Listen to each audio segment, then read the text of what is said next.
Bismillahirrahmanirrahim. Assalamualaikum warahmatullahi wabarakatuh.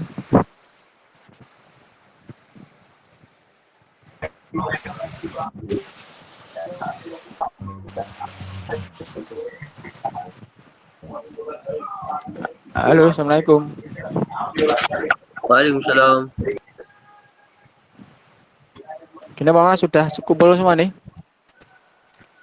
Di sini di tempat saya hujan deras banget, jadi suaranya agak nggak dengar ini. Hujannya deras. Sama Pak. Ya, sama ya berarti ya. Di situ juga hujan deras ya? Iya Pak. Oh Aku ya. mau hujan deras juga. Oh, kamu hujan deras juga ya? Di Iya. tempat saya juga deras ya. Oke, hari ini materinya yang SIM dan tingkatan manajemen. Siapa yang mau menunjukkan tugasnya atau mau mempresentasikan tugasnya? Silahkan.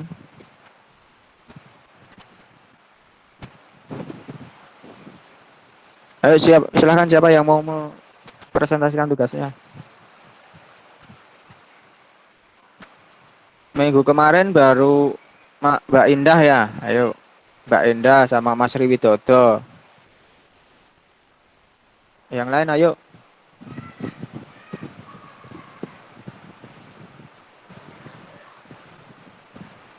Tidak ada yang berani mana sebelum ditunjuk. Tidak ada yang mau.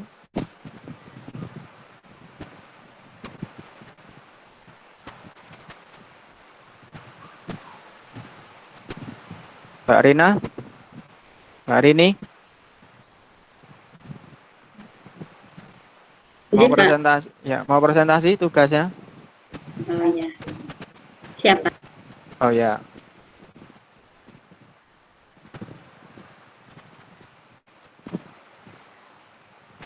virtual backgroundnya jenengan bagus men itu.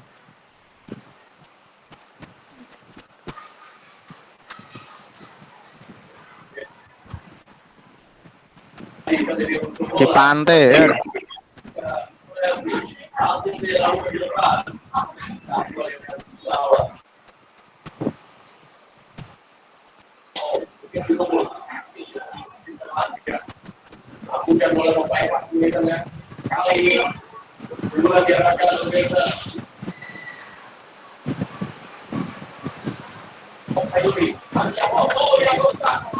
Mas Muhammad Nirfan di mute dulu, suaranya masuk itu. Nonton apa itu?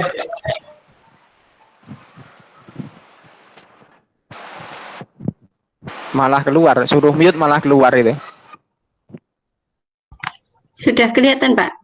Iya, PPT-nya ditampilkan. Belum kelihatan. PPT-nya dibuka, yang PPT. Iya siapa? Itu bener, sudah bener, ya, ya. Sudah di slideshow. Ya, sudah kelihatan, Bu. Suaranya jenengan belum masuk. Suara jenengan itu ke mute itu. Halo, Bu Rina. Iya. Ya, Ya, Pak. ya, dah. Ya. Assalamualaikum warahmatullahi wabarakatuh. Waalaikumsalam warahmatullahi. Yang saya hormati Bapak Eko Purwanto dan juga teman-teman semuanya dari Sistem Informasi Universitas Duta Bangsa. Kali ini saya akan mempresentasikan sistem informasi manajemen dan manajemen. Pengertian sistem informasi manajemen menurut Botner dan Hopwood, manajemen informasi sistem adalah kumpulan perangkat keras dan perangkat lunak yang dirancang untuk mentransformasikan data dalam bentuk informasi yang berguna atau accounting information system. Kemudian menurut L. James Avery, manajemen informasi sistem adalah prosedur logis dan rasional untuk melakukan atau merancang suatu rangkaian komponen yang berhubungan satu sama lain. Kemudian menurut Azhar Susanto, sistem informasi manajemen merupakan kumpulan atau grup dari sistem atau bagian atau komponen apapun, baik fisik maupun non-fisik, yang saling berhubungan satu sama lain dan berkenaan dengan pengendalian, pengevaluasian, dan perbaikan yang berkelanjutan. Jadi pengertian sistem informasi manajemen dapat disimpulkan sebagai sekelompok atau sekumpulan proses di mana data dapat diolah, dianalisis, dan ditampilkan supaya data tersebut menjadi berguna untuk kebutuhan pengambilan suatu keputusan. Sistem ini merupakan alat yang sangat berguna untuk menunjang dan mengendalikan operasi perusahaan. Sedangkan fungsi sistem informasi manajemen itu ada beberapa di antaranya. Yang pertama adalah untuk memudahkan bagian manajemen dalam melakukan perencanaan, pengawasan, dan pengarahan kerja bagi semua departemen yang akan dikoordinasikan. Yang kedua adalah meningkatkan efektivitas dan efisiensi dalam pengolahan data dengan sajian data secara akurat dan real time. Kemudian yang ketiga adalah meminimalisir biaya dan meningkatkan produktivitas suatu perusahaan. Yang keempat, sebagai sarana untuk peningkatan sumber daya manusia dengan ketersediaan unit kerja yang sistematis dan terkoordinasi berbasis teknologi. Manfaat dari sistem informasi manajemen, yaitu yang pertama adalah menyediakan informasi yang digunakan dalam perhitungan harga pokok, produk, jasa, serta tujuan lain yang diinginkan oleh manajemen. Kemudian manfaat yang kedua yaitu menyediakan informasi yang digunakan untuk merencanakan, mengendalikan, mengevaluasi, serta melakukan perbaikan yang berkelanjutan. Dan yang ketiga untuk menyediakan informasi dalam mengambil keputusan penting. Contoh sistem informasi manajemen ada ERP atau Enterprise Resource Planning, kemudian ada SCM atau Supply Chain Management, kemudian ada TPS Transaction Processing System, kemudian ada OAS atau Office Automation System, dan ada KWS atau Knowledge Work System, dan masih ada beberapa yang lainnya. Kemudian pengertian untuk manajemen. Sekarang untuk manajemen itu menurut Malayu SPH Hasibuan, manajemen menurut beliau adalah sebuah seni atau ilmu untuk mengatur dan memproses sumber daya yang ada, baik itu sumber daya manusia maupun sumber lainnya. Sumber-sumber tersebut diproses dan diatur demi mencapai tujuan tertentu. Sedangkan menurut Andre F. Sikula, manajemen merupakan kegiatan untuk merencanakan, mengatur, mengorganisasikan, mengendalikan, menempatkan, memberi motivasi, komunikasi, dan mengambil keputusan yang dilakukan oleh sebuah organisasi.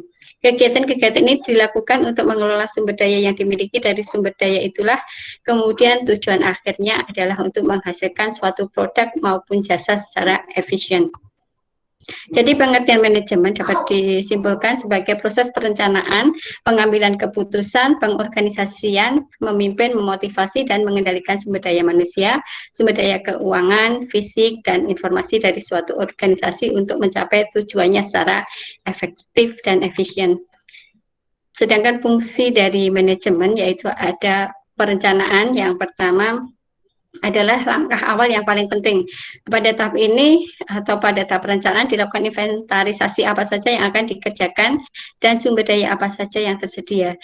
Jadi dari situ kemudian akan ditentukan suatu tujuan, dan setelah diketahui tujuannya maka hal berikutnya adalah merencanakan bagaimana cara untuk mencapai tujuan itu.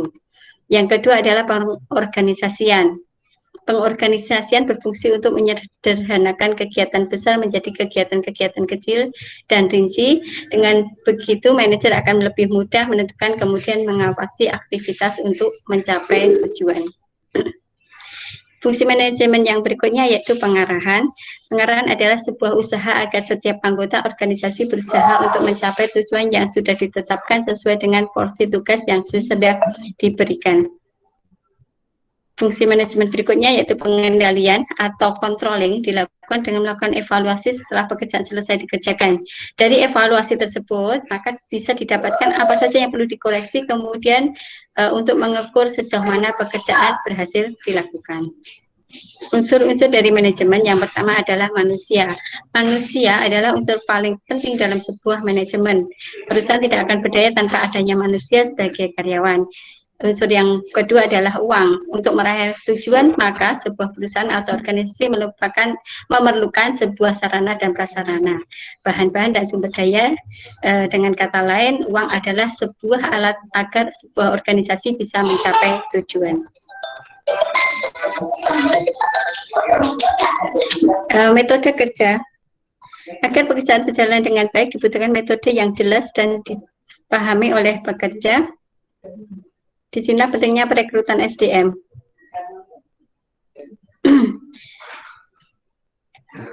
Di sini pentingnya perekrutan SDM yang baik agar penggunaan sumber daya, mesin, dan modal bisa dimanfaatkan semaksimal mungkin. Bila pekerja tidak memahami metode yang digunakan, maka proses untuk mencapai tujuan bisa terhambat.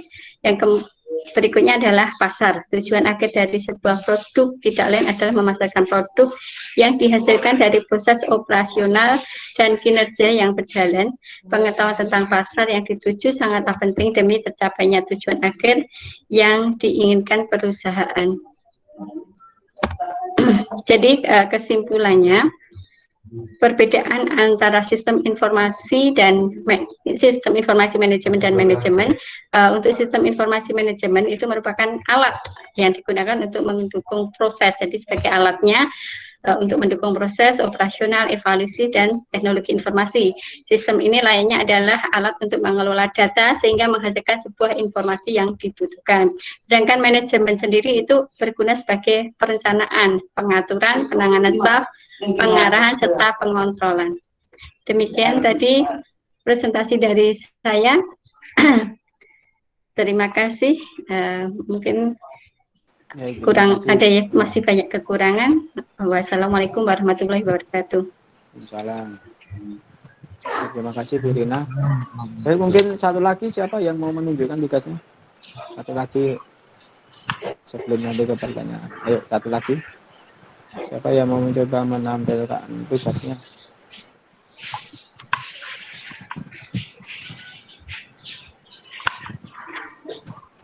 Monggo, siapa? Yuk satu lagi.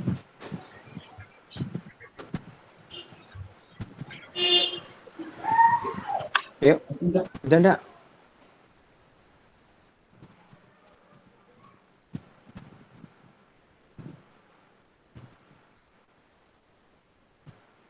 Saya Pak.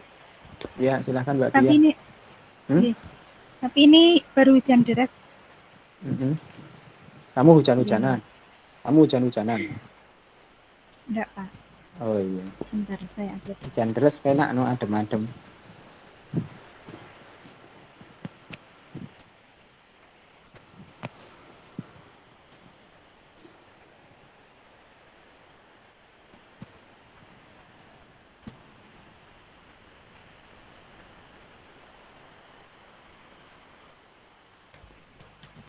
Sudah nampak Pak?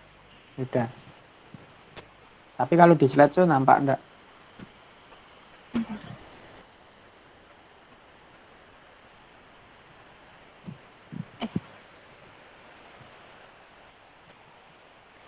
Ya, sudah bisa. Bismillahirrahmanirrahim. Assalamualaikum warahmatullahi wabarakatuh. Waalaikumsalam.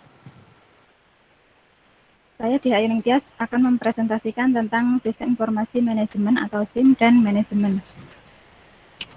Untuk pembahasannya meliputi dari pengertian sistem informasi manajemen, fungsi, tujuan, manfaat, dan juga contoh. Kemudian pengertian manajemen, tingkatan manajemen, fungsi manajemen, unsur manajemen, dan peran penting manajemen. Untuk pengertian dari sistem informasi manajemen sendiri, yaitu suatu sistem informasi yang digunakan oleh organisasi untuk mengelola semua transaksi yang mendukung fungsi manajemen dan bisa berguna untuk pengambilan keputusan. Kemudian arti yang lain yaitu sistem informasi yang menghasilkan output dengan masukan input dan berbagai proses lainnya yang hasilnya dibutuhkan untuk tujuan tertentu dalam kegiatan manajemen. Kemudian fungsi dari sistem informasi manajemen yaitu yang pertama, mempermudah pihak manajemen untuk melakukan suatu perencanaan, pengawasan, pengarahan, dan pendelegasian kerja kepada semua departemen yang mempunyai hubungan komando atau koordinasi dengannya. Kemudian fungsi yang kedua yaitu untuk meningkatkan sebuah efisiensi dan efektivitas data yang tersaji, akurat, dan tepat waktu. Fungsi yang ketiga untuk meningkatkan suatu produktivitas dan penghematan biaya dalam suatu organisasi. Fungsi yang keempat, untuk meningkatkan kualitas sumber daya manusia karena unit sistem kerja yang terkoordinir dan sistematis. Kemudian dari selanjutnya yaitu tujuan sistem informasi manajemen. Yang pertama, untuk menyediakan suatu informasi dalam pengambilan suatu keputusan. Yang kedua, untuk menyediakan suatu informasi yang digunakan di dalam suatu perencanaan, pengendalian, pengevaluasian, dan juga perbaikan berkelanjutan. Yang ketiga, untuk menyediakan suatu informasi yang dipergunakan di dalam suatu perhitungan harga pokok produk, jasa, dan tujuan lainnya yang diinginkan oleh manajemen. Kemudian manfaat dari sistem informasi manajemen. Yang pertama, meningkatkan efisiensi dan efektivitas data secara akurat dan real time. Yang kedua, memudahkan pihak manajemen untuk melakukan perencanaan, pengawasan, pengarahan, dan pendelegasian kerja pada semua departemen yang memiliki hubungan atau koordinasi. Yang ketiga, meningkatkan kualitas sumber daya manusia karena unit sistem kerja yang terkoordinasi dan sistematis. Kemudian manfaat yang keempat, yaitu meningkatkan produktivitas dan penghematan biaya dalam organisasi. Kemudian contoh dari sistem informasi manajemen itu sendiri, yaitu yang pertama adalah ERP. ERP biasanya digunakan untuk mengelola manajemen dan melakukan pengawasan yang terintegrasi antar unit di dalam suatu perusahaan.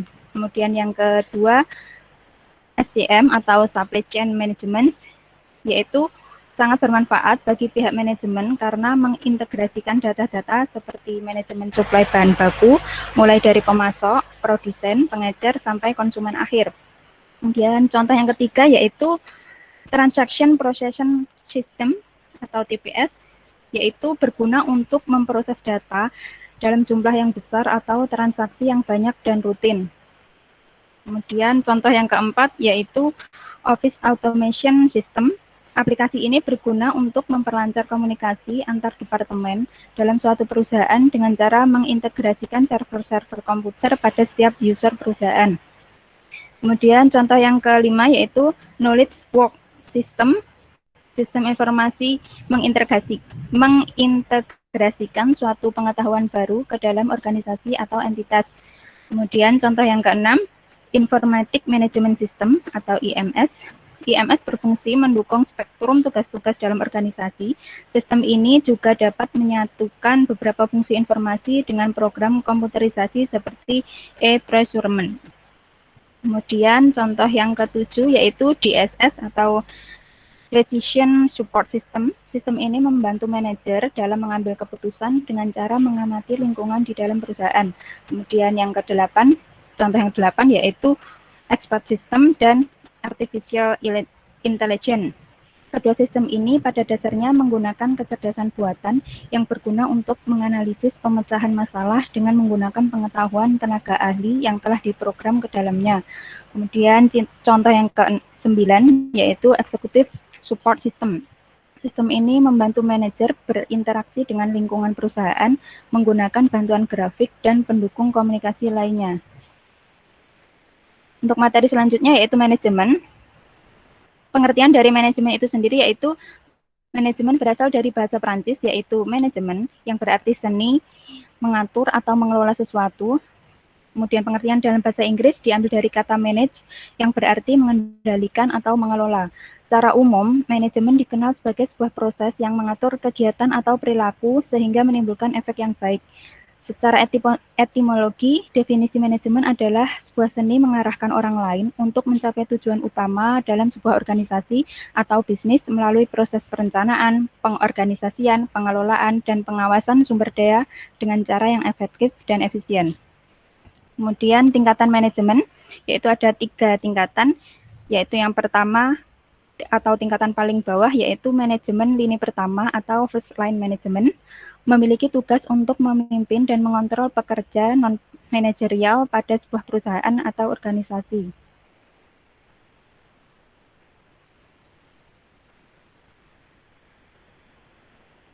Contohnya, untuk manajemen lini pertama, yaitu pengawas, manajer lokasi, manajer perkantoran, manajer departemen, manajer shift, atau mandor. Kemudian tingkatan yang kedua atau tingkatan menengah, yaitu middle management, memiliki tanggung jawab atas pelaksanaan rencana yang telah ditetapkan oleh manajemen puncak dan mempunyai tanggung jawab pula terhadap segala kegiatan yang dilaksanakan oleh tingkatan manajemen di bawahnya, yaitu manajemen lini pertama tadi. Sebagai contohnya yaitu kepala departemen, kepala bagian, pemimpin proyek, dan sebagainya. Kemudian untuk manajemen level atas yaitu top management atau manajemen puncak. Manajemen puncak mempunyai tanggung jawab pada semua manajemen organisasi. Contohnya CEO, kemudian CFO, General Manager atau dikenal dengan Presiden Direksi. Kemudian fungsi dari manajemen ada 5 fungsi, yaitu yang pertama perencanaan, manajemen berfungsi untuk menyusun strategi awal dalam mencapai tujuan yang sudah ditentukan. Kemudian fungsi yang kedua yaitu pengorganisasian. Melalui pengorganisasian, seorang manajer dapat mengawasi dan mengontrol anak buahnya agar dapat melaksanakan tugasnya secara tepat. Kemudian yang ketiga, penempatan. Agar dapat bekerja secara maksimal, seorang manajer harus menempatkan seseorang pada posisi terbaik yang sesuai dengan kemampuannya. Kemudian fungsi yang keempat yaitu pengarahan. Fungsi dari pengarahan itu sendiri yaitu untuk menciptakan lingkungan kerja yang dinamis dan sehat sehingga meningkatkan efisiensi dan efektivitas dalam bekerja. Kemudian fungsi yang kelima, perencanaan. Manajemen berfungsi untuk menyusun strategi awal dalam mencapai tujuan yang sudah ditentukan. Kemudian unsur manajemen. Ada 6 unsur. Untuk yang pertama yaitu manusia. Sumber daya manusia adalah unsur paling utama untuk menjalankan fungsi manajemen karena semua kegiatan yang dilaksanakan oleh manusia. Kemudian unsur yang kedua yaitu uang. Besar kecilnya sebuah kegiatan dalam perusahaan dapat diukur melalui seberapa besar uang yang dikeluarkan untuk menanggung biayanya. Kemudian unsur yang ketiga yaitu material. Material ini merupakan bahan baku, dapat berupa barang jadi atau barang setengah jadi. Kemudian yang keempat yaitu mesin. Dengan keberadaan mesin, proses pekerjaan menjadi lebih efektif dan efisien. Unsur yang kelima yaitu metode. Untuk memperlancar suatu pekerjaan diperlukan adanya sebuah metode atau sering kita dengar yaitu SOP atau Standard Operating Procedure. Kemudian yang keenam yaitu pasar. Pasar adalah unsur untuk menentukan apakah produk atau jasa yang dikeluarkan oleh perusahaan diminati oleh masyarakat atau tidak. Kemudian selanjutnya yaitu peran penting manajemen. Peran yang pertama, membantu mencapai tujuan organisasi atau perusahaan. Yang kedua, mengoptimalkan sumber daya. Yang ketiga, menunjang organisasi atau perusahaan yang baik. Yang keempat, menciptakan keseimbangan. Dan yang terakhir yaitu meminimalisir biaya. Sekian, terima kasih Pak Eko dan teman-teman. Mohon maaf atas segala kekurangan. Ya, dimaafkan ya. Terima Kata, kasih. Assalamualaikum warahmatullahi wabarakatuh. Waalaikumsalam. Oke, silakan ada pertanyaan. Yang lain ada pertanyaan mengenai materi hari ini sudah disampaikan oleh Mbak Rina dan Mbak Dia. Ada enggak yang mau bertanya?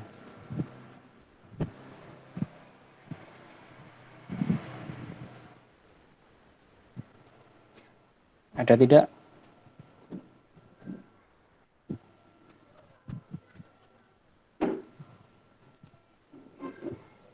Tidak ada.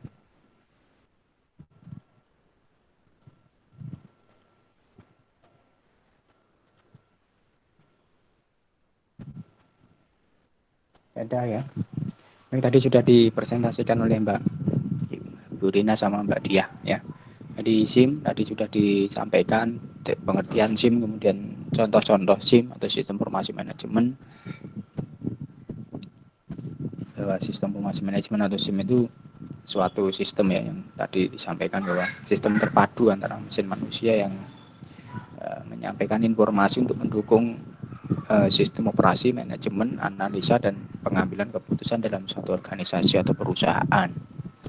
Ya, untuk membentuk satu SIM atau sistem informasi manajemen, maka ada beberapa unsur atau komponen yang diperlukan atau dibutuhkan pada membentuk SIM atau sistem informasi manajemen.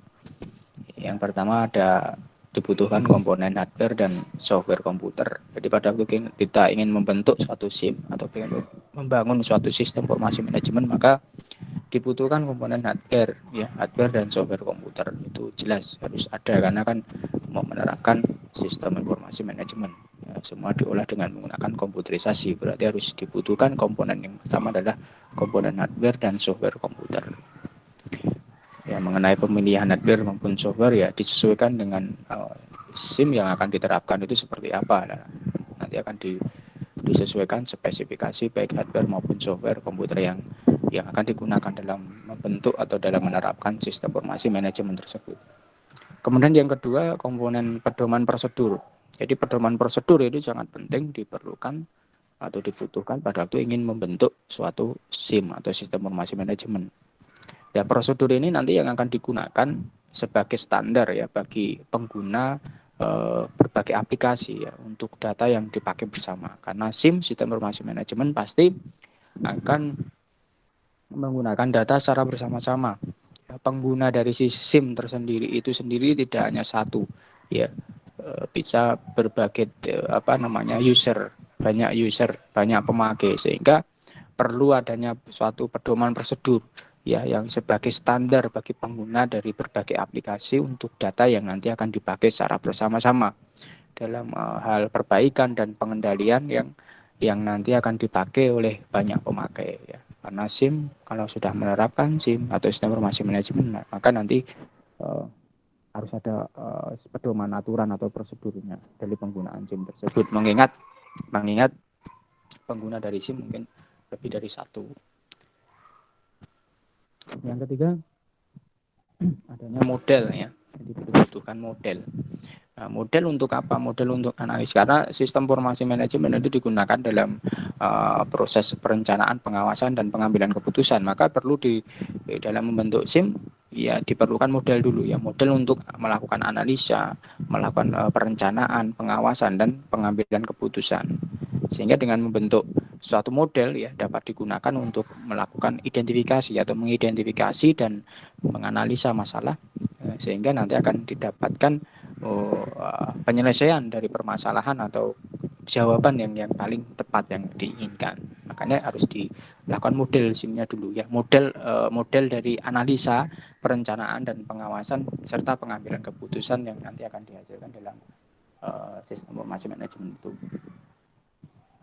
Ya, kemudian yang keempat ada database. Jadi pada waktu ingin membentuk suatu sistem informasi manajemen, maka diperlukan atau dibutuhkan database.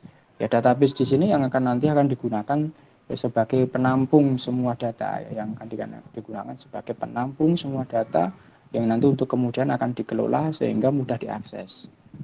Pada saat dibutuhkan mudah diakses. Ya. Biasanya pengaluran database ini dilakukan di dalam database management system atau DBMS. Nah, ini database sangat penting pada waktu membentuk satu SIM atau menerapkan atau mengimplementasikan SIM, karena semua data yang pada waktu kita mau mengimplementasikan SIM, maka semua data akan tersimpan dalam satu database. Sehingga database ini digunakan sebagai penampung semua data yang nanti dikelola kemudian sehingga mudah dalam kita akan melakukan akses data pada saat dibutuhkan. Ini ada 4 komponen yang harus ada ya pada waktu kita menerapkan SIM. Jadi tadi ada komponen hardware maupun software komputer, pedoman prosedur juga harus ada. Kemudian ada model dari untuk melakukan analisa, perencanaan, dan pengawasan serta pengambilan keputusan. Kemudian yang keempat adalah database. Itu tadi sudah disampaikan juga manfaat SIM dan seterusnya sudah disampaikan oleh Ibu Rina dan Mbak Dia ya. Kemudian nanti tingkatan manajemen tadi juga sudah disampaikan oleh Mbak Rina dan Mbak Dia ya. Jadi manajemen sendiri kan proses perencanaan, pengorganisasian, pengkoordinasian, dan pengontrolan sumber daya ya untuk mencapai sasaran secara efektif dan efisien ya. Yang perlu digarisbawahi adalah secara efektif dan efisien. Jadi proses perencanaan, pengorganisasian, pengkoordinasian, dan pengontrolan sumber daya untuk mencapai sasaran secara efektif dan efisien. Efektif dan efisien. Apa itu efektif dan efisien? Efektif itu adalah tujuan itu dapat dicapai sesuai dengan perencanaan. Jadi apa yang dicapai atau tujuan itu dapat dicapai sesuai dengan perencanaan. Itu efektif. Sedangkan efisien adalah tugas yang dilaksanakan atau kegiatan yang dilaksanakan itu secara benar, terorganisir, dan sesuai dengan jadwal. Itu efisien. Jadi tugas atau kegiatan yang dilaksanakan itu secara benar, terorganisir, dan sesuai dengan jadwal ya, sesuai dengan jadwal yang sudah direncanakan. Itu efisien. Jadi manajemen ya tadi proses perencanaan, pengorganisasian, pengkoordinasian, dan pengontrolan sumber daya untuk mencapai sasaran secara efektif dan efisien. Sedangkan tadi tingkatan manajemen sudah disampaikan oleh Mbak Dia, ada 3 tingkatan, yaitu manajemen lini pertama atau biasa disebut dengan manajemen operasional, kemudian manajemen tingkat menengah, dan manajemen puncak. Ada 3 tingkatan. 3 tingkatan ini sama-sama tadi sudah disampaikan ada fungsi manajemennya ya. Fungsi manajemennya itu tadi kan ada tidak salah ada 5 kalau Mbak Dia ya. 5 itu sebenarnya yang pengorganisasian dan penempatan itu bisa menjadi satu ya.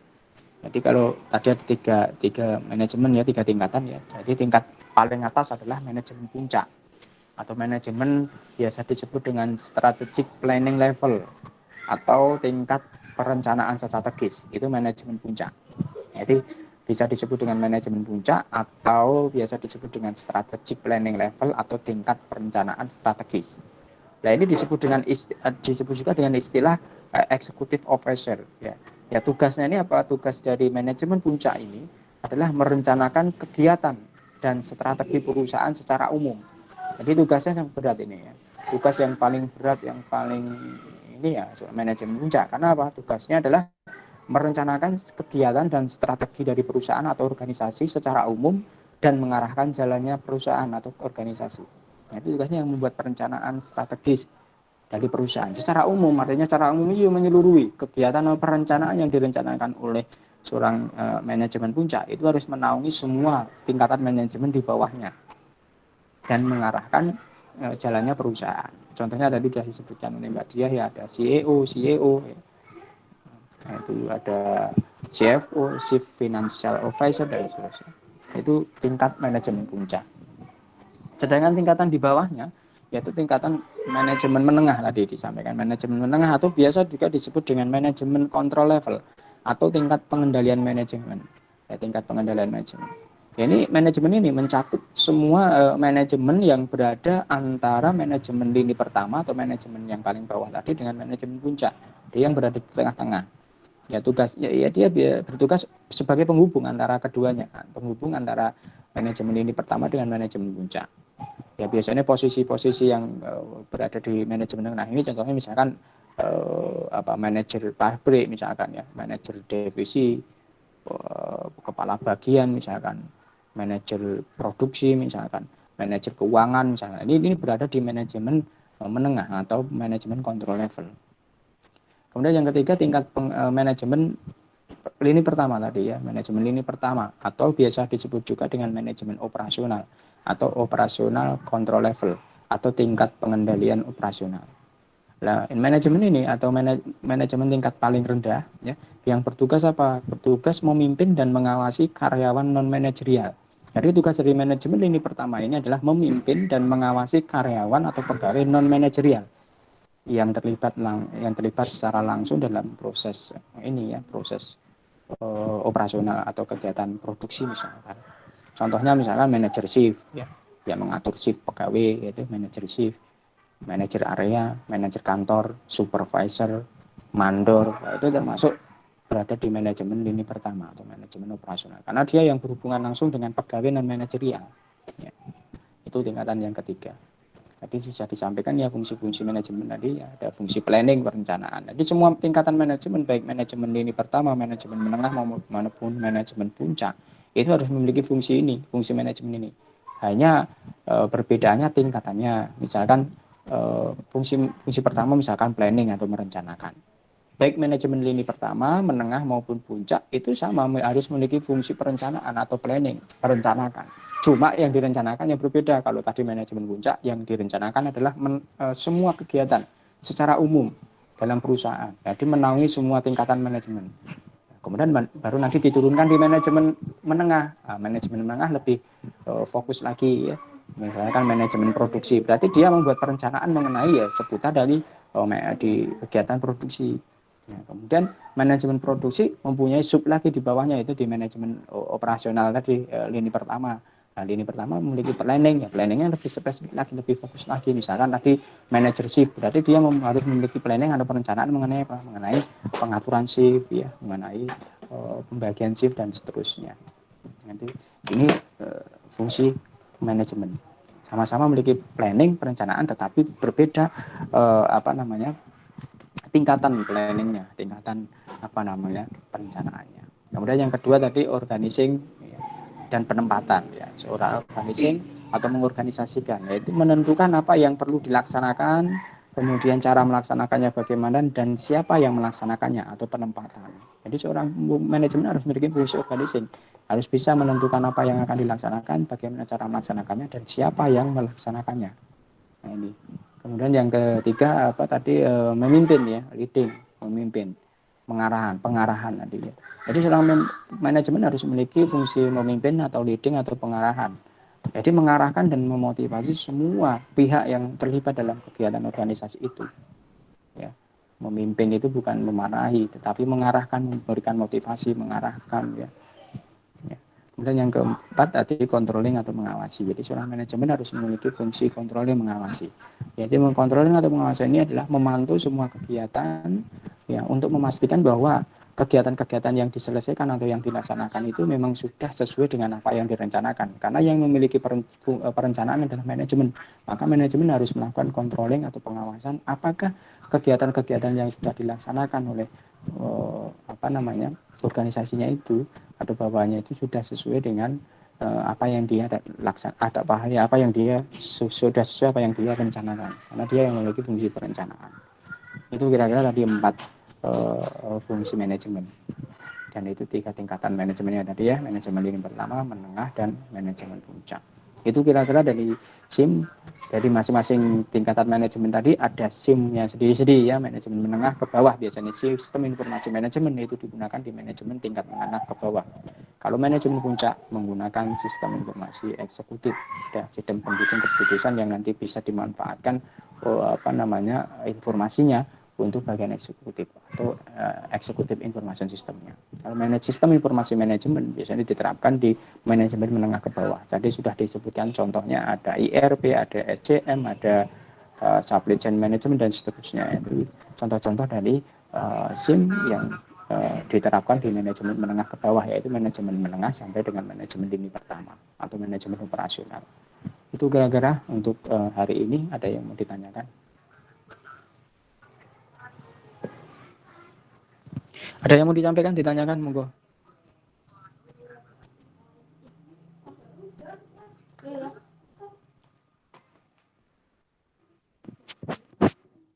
Sudah? Tidak ada pertanyaan? Tidak ada, Pak. Oke. Baik, kalau tidak ada, silakan nanti dikumpulkan tugas. PPT-nya semua dikumpulkan, kemudian materi dan tugas hari ini. Ada tugas ya untuk hari ini, untuk presentasi minggu depan nanti bisa dilihat di e-learning ya. Kemudian untuk absennya bisa melalui itu yang sudah saya share atau juga bisa melalui e-learning. Tugasnya juga dikumpulkan hari ini. Oke, semua wajib mengumpulkan tugas ya. Ya baik yang presentasi maupun yang tidak harus mengumpulkan tugas. Itu nggih, cukup nggih. Iya, Pak. Oke, baik. Silahkan kembali ke e-learning untuk mengumpulkan tugas dan melihat materi dan tugas untuk minggu depan. Baik, mungkin pertemuan hari ini kita cukupkan sekian. Kita akhiri, semoga kita tetap selalu diberikan kesehatan oleh Allah Subhanahu wa taala. Amin. Amin ya rabbal alamin. Kita akhiri. Ya, assalamualaikum warahmatullahi wabarakatuh. Waalaikumsalam. Waalaikumsalam warahmatullahi wabarakatuh.